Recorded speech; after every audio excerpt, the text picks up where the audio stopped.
Usagon lela tungango falangon nyei fanani Usamba mrela kumbiti falamba nyei fanani Usagon lela tungango falangon nyei fanani Usamba. Amina, nan la source à Baisse du prix du riz brisé, la mesure effective demain selon Source A. Événement tragique survenu entre 2021 et 2024. Chaque camp désigne commanditaire et autres présumés.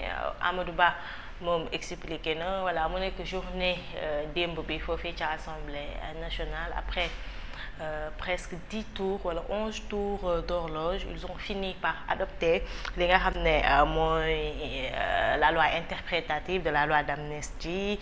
Nombre d'inscriptions yi tolloon ci 165 participants yi ñoom 129 la ñu woon 109 ont voté pour contre 20 ñi nga xam ne dañ cee maandu ñoom toll ci 0 ba tax na la loi de Amadou Ba jàll na finalement n'empêche nag avant ñuy voté boobee loi ci discussion yi muy ñi faree ci Pastef comme ñi faree ci opposition bi ku ne daal di ne yëkkati kàddu jëmale ci li nga xam ne mooy loi bi bu ñu sukkandikoo ci ki nga xam ne mooy Amadou Ba moom mi nga xam ne lu ci njàkk moom la ñëwaat na ci li nga xam ne mooy loi bi expliqué ne maanaam crime ak meurtre assassinat torture ak traitement inhumain yi nga xam ne amoon na fi loolu yëpp loi bi du ko couvrir maanaam loolu baale wuñ ko ex procureur Aliou Ndao moom it joxoñ ne ki nga xam ne mooy baaraamu tuuma di Macky Sall ak ñi nga xam ne ñooy ay ñooñam waaye tamit wax na bu ku yaakaar ne loi bi dafa viser ñi nga xam ne ñooy nos forces de défense et de sécurité c'est que tu n'as rien compris.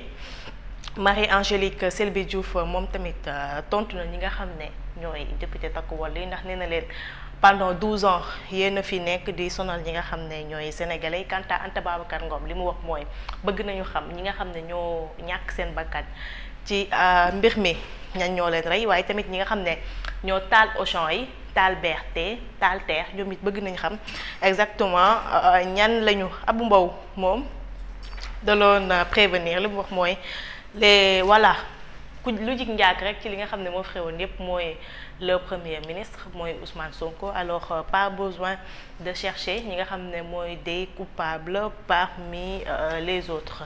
ñu jeexalee ak leneen li nga xam ne mooy après l'appui aux pensionnaires de la maison d'arrêt et de correction de Linguère, la fondation humanitaire du Jolof remet ça 6 millions de francs CFA de kits alimentaires aux personnes vivant avec un handicap Omar. waaw effectivement xam naa fa lay tàmbalee muy un acte humanitaire boo xam ne nii la fondation humanitaire du Jolof moo ko def destiné aux personnes yi nga xam ne nii actuellement caabi da leen féetee ginnaaw mu doon loo xam ne nii lu rafet la leneen lii c'est par rapport ak le vote de la loi interprétative loi amnistie bi léegi nag finalement projet de loi bi mujj na jàll ki nga xam ne nag moom mooy Amadou Ba nga xam ne moom moo porté woon projet de loi bi def loi interprétative bi indi ay amendement moom expliqué na ni en fait loi bi lu ko tax a jug moom mooy les crimes de sang les actes de torture maanaam yenn nit ñi nga xam ne nii rek maanaam ci biir manifestation yu amoon dañ leen jot a def loo xam ne nii warul daal maanaam àndul ak kay manifestation ak tamit ñi nga xam ne dañ ci ñàkk seen bakkan ki nga xam ne ni nag moom mooy procureur Aliou Ndao moom tamit feelu ko wax ni képp ku taxaw ne loi bi force de l'ordre yi lay viser da ngay tu as tout faux parce que loi bi ñu muy viser rek moom mooy les commanditaires en premier lieu maanaam d'abord les commanditaires leneen li nag bon c'est par rapport ak ki nga xam ne ni moom mooy Anta Babacar Ngom tamit wax na ci Marie-Angélique Selbé Diouf wax na ci nee na moom dafa xas waa APR wax leen ni en fait yéen 12 ans yi ngeen fi jot a nekk yépp yéen da ngeen ñu subir loo ay injustice ki nga xam ne nag moom mooy Anta Babacar Ngom moom et s'est posé une question la question de savoir mooy ñi nga xam ne ni nag ñoo nekkoon ci dëkk bi di taal ak yooyu maanaam ñu fi taal ay BRT wala nga taal TER ñooñu nan la justice bi nar a def ak ñoom Abdou Mbow nag moom lu mu ci jot a wax mooy le premier commanditaire moom lu mu jàpp mooy c'est le premier ministre Ousmane Sonko donc loi bi ñu gis ni en fait ça divise li nga xam ne nii moom mooy le landerneau politique sénégalais ku ci nekk ki ñuy jaar jëmee boor bi ñuy jaar jëmee boor bële mais finalement comme tu l'as dit loi bi avec une écrasante majorité et on pouvait s'y attendre. Lundi, c'est par rapport à la baisse du prix du riz brisé après la première baisse qui avait eu lieu maanaam prix riz bi nekkoon ci 450 francs le kilogramme le riz brisé ñu indi ko ci 410 francs léegi nag les autorités ñoom nouvelle baisse bi normalement ça doit être effectif demain mooy maanaam une baisse de 60 francs boo xam ne nii def nañ ko ci li nga xam ne nii moom mooy riz brisé bi ça veut dire que le kilogramme va coûter 350 francs mu doon une bonne nouvelle pour les ménages. Ce sont entre autres les sujets à la une de Source A. ay ci jéego ñu dem ci beneen journal l'Observateur Assa Une revient sur le nouvel album international éclairer le monde, l'odyssée musicale universelle de Youssou Ndour, les belles histoires derrière cette symphonie sans frontières. moom Wally ñoo bëgg a dëbb réew bi ci avril. dafa génne album international. tey lay génn 16h. waaw ci Ndour waay. Gala du 4 avril 2025, l'acte 2 Ada Fass, un combat sans enjeu, voilà, vendredi là, un combat bi. Les grandes batailles de l'armée, mémoire de feu des Djambar, Madina Mankagne, le sacrifice de l'honneur et du sang raconté de l'intérieur du combat, opération Fodé-Kaba 2, quand les Djambar ont défié la tempête pour sauver la Gambie, Atika, l'élimination de la légende rebelle et la bataille de Djirak. Voilà, tout ça mooy s'inscrit en marge de la préparation de l'indépendance demain. 64e loolu 65e sax 65e anniversaire. seen fête la de. ñoom ñii xanaa waaw ñii rek laa ragal ñii. ñoom fan la ñuy nekk. ñii ñu am affaire yi nii. ci àll bi. ñii ci àll bi la ñuy ay mission rek leen di tax a jóg de ay mission yi comme kii MINUSMA xaw ma ñu. ay goma yooyu ñoom ñooy def. waaw ñi rey mooy seen métier. ñi amul waaw ñi amul ay kii. ay négocier ay lii bisiñ peew rek. Atika bii nii ñuy wax c'était benn rebelle bu amoon doole boo xam ne nii c'était quelqu'un koo xam ne nee nañ dafa amoon colt dafa comment dirais-je mystiquement en tout cas il était béton d'après ce qu'on dit moom gars yi dañ ko dóor canon lañ ko dóor parce que gars yi buñ ko dóoroon bal du ko dugg léegi canon buñ ko dóoree bal yax yi la damm quoi waaw maanaam c'était quelqu'un de très fort koo xam ne nii bu conflit amoon nii moom day jékki-jékki rek génn yor jaasi quoi mais dafa amoon mystique daal. waaw moo tax militaires yi lu ne la ñuy daj biir Casamance. Non Atika après moom lañ tuddee la branche armée. xam nga MFDC à l'origine c'est un mouvement politique après qui s'est radicalisé léegi la branche armée lañ tuddee Atika. léegi Atika boobu noonu c'était une personne vivante benn rebelle la woon.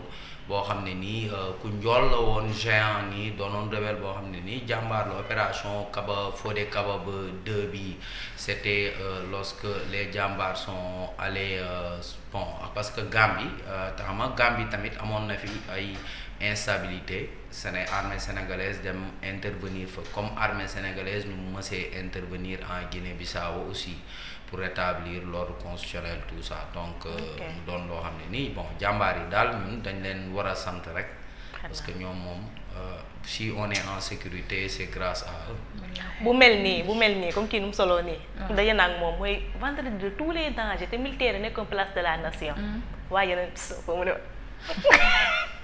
nga ne ko waaye jégalu faal ñii duñ wax wala pis la wala mu ne ma nii baaraam bi waaw ñii si faat rek ma sey ñii kafuñu réewuñu kafluwuñu réewluñu yàlla baax na waaw ñii ak duñu ree sax ma ne xam naa boobu yàlla nekk bu mujj bu may gis bu mel nii boobu laa ko njëkk gis te yàlla mujj amiin yaa rabbi ñii kafluwuñu réewluñu ëpp na ñii mission la ne jug dox.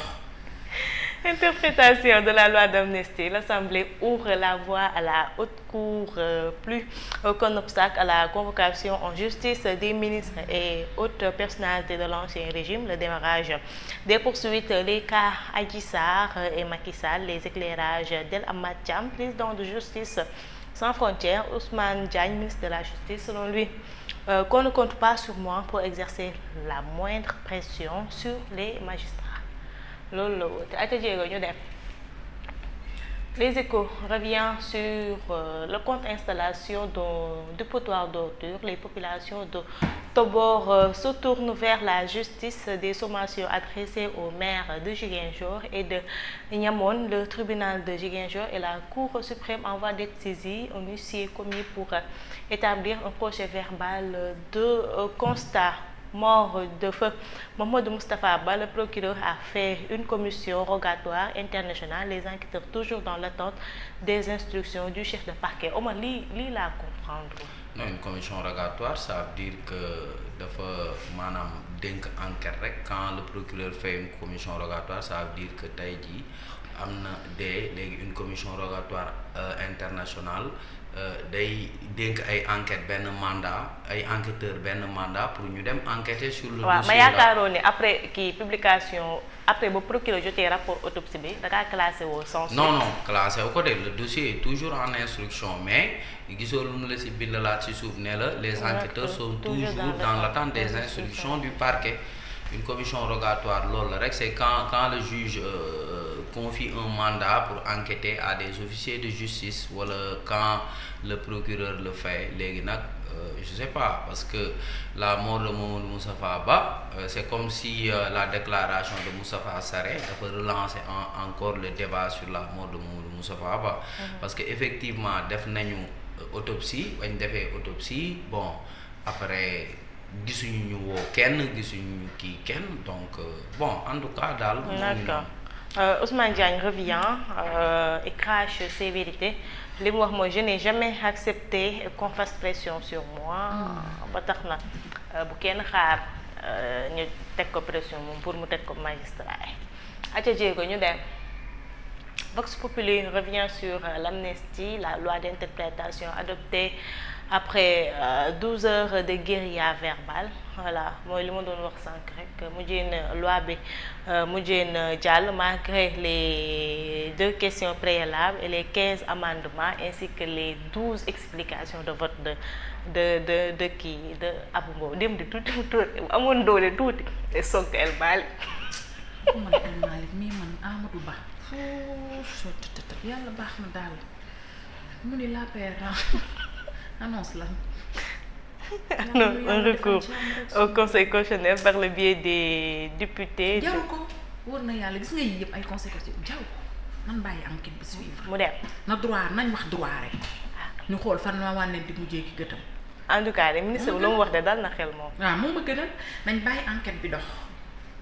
xam nga li ngeeral yenn saa yi mu wax yoo xam ne man du ma ànd ak moom ci ay waxam waaye yenn saa yi mu wax yoo xam ne sulli néew moom bu jotee di nga sulli sa maam waaw yam ci sa néewu maam nga sulli ko nag joom mi dama au moment ñoom bu ñu nekkee assemblée di xeex boobu président ak gouvernement am ainsi que son premier ministre ñu ngi doon amal conseil des ministres boo tax na boulevard Charles de Gaulle ba léegi tuddatul boulevard Charles de Gaulle boulevard Mamadou Diallo tudd ànd naa ci waaw Mamadou Dia Charles de Gaulle ak yu kenn xamul nañ ñu jàll na le rek lu ñu dal ñooñu ko Habib Bourguiba bi moo ciy tudd Habib Bourguiba bi nañ bàyyi suñu avenue bi nag Habib Bourguiba bi mooy te Habib Bourguiba méchant la woon dégg naa commissaire Keïta keroog moo taxoon après ma dem def ay recherche ci moom Habib Bourguiba dafa dictateur la woon dema pendant ce temps il a aussi félicité son premier ministre ainsi que les membres de son gouvernement aja jéego ñu dem jarul félicitation defuñu fi dara ay waay libération lu mu ñu deseel li kii Omar borom kii bind libération nu mu tudd